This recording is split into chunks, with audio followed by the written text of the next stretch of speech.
आप सभी का बहुत बहुत स्वागत है आज की इस वीडियो में। तो दोस्तों आज की इस वीडियो में हम लोग पिक्चर्स ऐड करना सीखेंगे और साथ में पिक्चर फॉर्मेट टैब को भी बहुत बढ़िया ढंग से पढ़ने वाले हैं। तो चलिए वीडियो को स्टार्ट करते हैं। तो सबसे पहले अगर हमें अपने डॉक्यूमेंट में पिक्चर इंसर्ट करना हो तो उसके लिए हम इंसर्ट टैब में जाएंगे। इंसर्ट टैब में इलस्ट्रेशन ग्रुप में आएंगे तो यहाँ पर आपको मिलेगा पिक्चर। अब यहाँ पर आप जैसे क्लिक करते हैं तो तीन ऑप्शन मिलते हैं। एक है डिस डिवाइस, यानी कि जो पिक्चर आपके सिस्टम में होगा उन्हें अगर आपको इंसर्ट करना है तो आप डिस डिवाइस का यूज कर सकते हैं। अगर आपको ऑनलाइन पिक्चर्स इंसर्ट करने हैं, है ना, स्टॉक इमेजेस इंसर्ट करने हैं, तो आप इन दोनों का यूज कर सकते हैं। तो चलिए हम एक पिक्चर इंसर्ट करते हैं और पिक्चर फॉर्मेट टैब को पढ़ते हैं।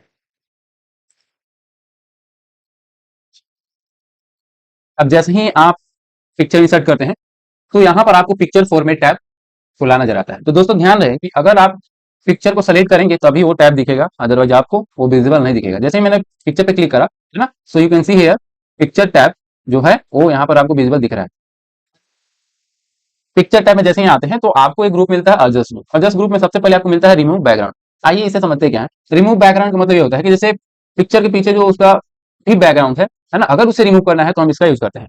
फॉर एग्जाम्पल अगर आप इसमें ऐसा कुछ है जिसे आप रिमूव करना चाहते हैं तो आप इस पे रिमूव बैकग्राउंड पे क्लिक करेंगे तो यहाँ पर कुछ इस तरह का ये रेड दिख रहा है। जैसे आप आपने यहाँ पर कीप चेंजेस करा तो अब आप देखेंगे कि जो हाँ जहां पर भी रेड एरिया था वो सबका सब क्या हो गया, इरेज हो गया है। अगर आपको बाकी पार्ट्स रखने हैं तो फिर से रिमूव बैकग्राउंड में जाइए और मार्क एरियाज टू कीप करिए। और जैसे जैसे आप यहाँ पर ये जो पेंसिल है इसे अगर, है ना, रखेंगे तो आप देखेंगे कि जो एरिया आप रखना चाहते हैं वो क्लियरली यहाँ पर आपको विजिबल नजर आता है। फॉर एग्जाम्पल मैं इस माउस को रखना चाहता हूँ तो मैं इसे ऐसे करता हूँ तो अब जो माउस है वो इजिली मैं देख सकता हूँ। अब कंप्यूटर का चित्र को भी रखना है तो मैंने सिंपली ऐसे करा। अब आप देख पा रहे हैं कि अब ये भी इजिली आपको विजिबल नजर आ रहा है। आप कीप चेंजेस करें तो अब आप देख सकते हैं कि जो इसका बैकग्राउंड है वो किस तरह हो गया है। तो दोस्तों अगर आप किसी पिक्चर का बैकग्राउंड रिमूव करना चाहते हैं तो मैं रिकमेंड नहीं करूंगा कि आप इसका यूज करें, क्योंकि यहाँ पर उतना, है ना, इफेक्टिव तरीके से बैकग्राउंड रिमूव नहीं होगा। आप इंटरनेट पे बहुत सारे ऐसे टूल्स हैं उसका यूज करके आप बैकग्राउंड को रिमूव कर सकते हैं। तो चलिए आगे बढ़ते हैं। तो आपको मिलता है करेक्शन। अब इसमें आएंगे तो आपको अलग अलग, है ना, कुछ ब्राइटनेस वाले, कॉन्ट्रास्ट वाले आपको ऐसे आप बोल सकते हैं कि दिखेंगे कुछ पिक्चर वगैरह पर। अगर आपको ब्राइटनेस वगैरह करना हो, ज्यादा बढ़ा करना हो ना, उस कम करना हो, यानी इस पिक्चर का ब्राइटनेस वगैरह आपको ज्यादा कम करना हो तो आप करेक्शन में आकर यहाँ से, है ना, इसका यूज करके आप इस पे अप्लाई कर सकते हैं। तो आप देख सकते हैं कि पहले क्या था और अब ये क्या है। फिर पिक्चर पे आएंगे तो आपको कलर मिलेंगे। अगर आप इस पिक्चर पे कोई दूसरा कलर अप्लाई करना चाहते हैं तो आप यहाँ से आकर के आप इजिली अप्लाई कर सकते हैं। फॉर एग्जाम्पल मैं चाहता हूँ येलो, तो अब आप देख रहे हैं कि इसका जो कलर है वो येलो हो चुका है।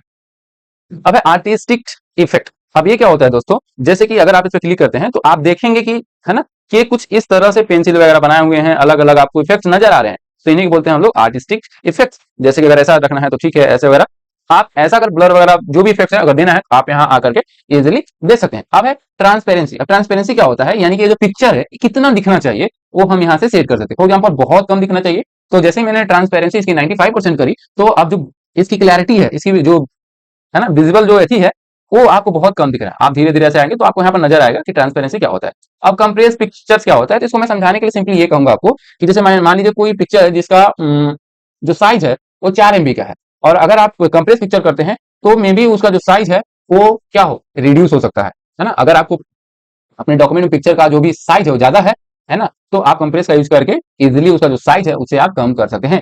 अब चेंज पिक्चर। अब चेंज पिक्चर में क्या होगा कि मान के चलिए आपने पिक्चर ले लिया, अब ये पिक्चर गलत है या आप किसी और पिक्चर से बदलना चाहते हैं तो यहाँ आइए, चेंज पिक्चर पे जाइए और यहाँ पर ढेर सारे आपको ऑप्शन मिलते हैं। आप उन सेलेक्ट करिए और आप इजिली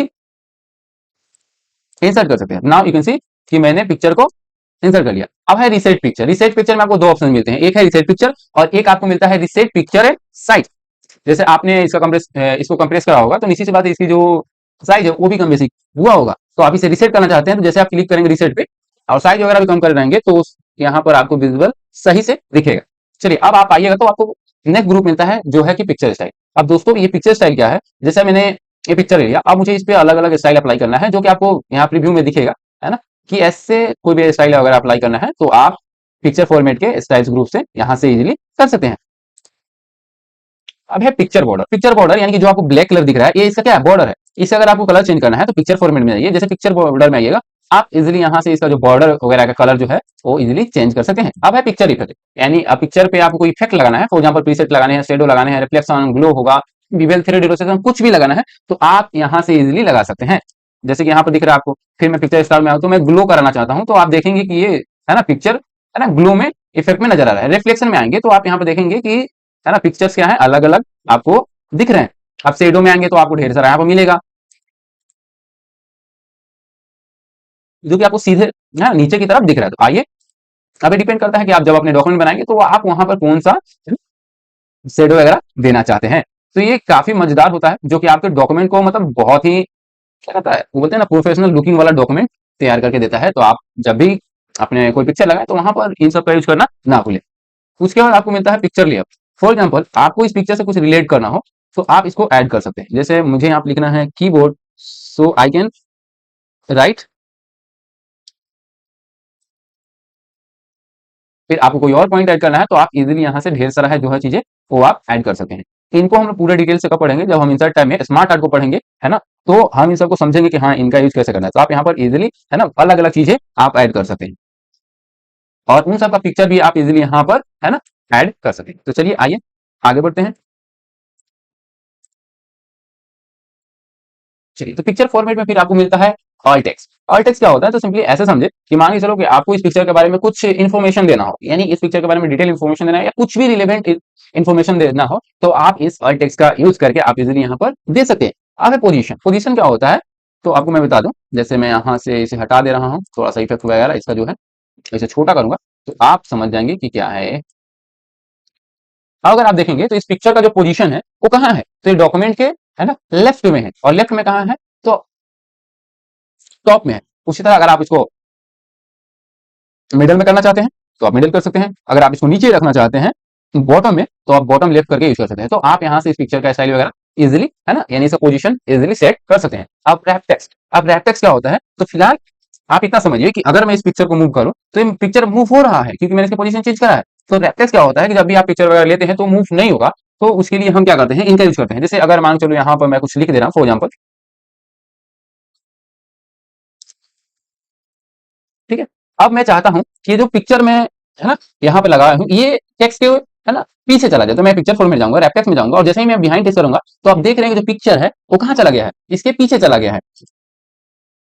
अब उस पिक्चर को सेलेक्ट करना है तो आप क्या करेंगे, तो आप यहाँ आइए, सेलेक्ट में जाइए, और यहाँ पर सेलेक्ट सिलेक्शन पेन को ओपन करिए, तो आप इजीली यहाँ से पिक्चर को सिलेक्ट कर सकते हैं। फिर अगर पिक्चर फॉर्मेट में आते हैं, रैप टेक्स्ट में आते हैं, तो आपको यहाँ पर दिखता है स्क्वायर, कुछ इस तरह नजर आएगा। साइड में जो भी आप लिखे रहेंगे वो सटे हुए नजर आएंगे।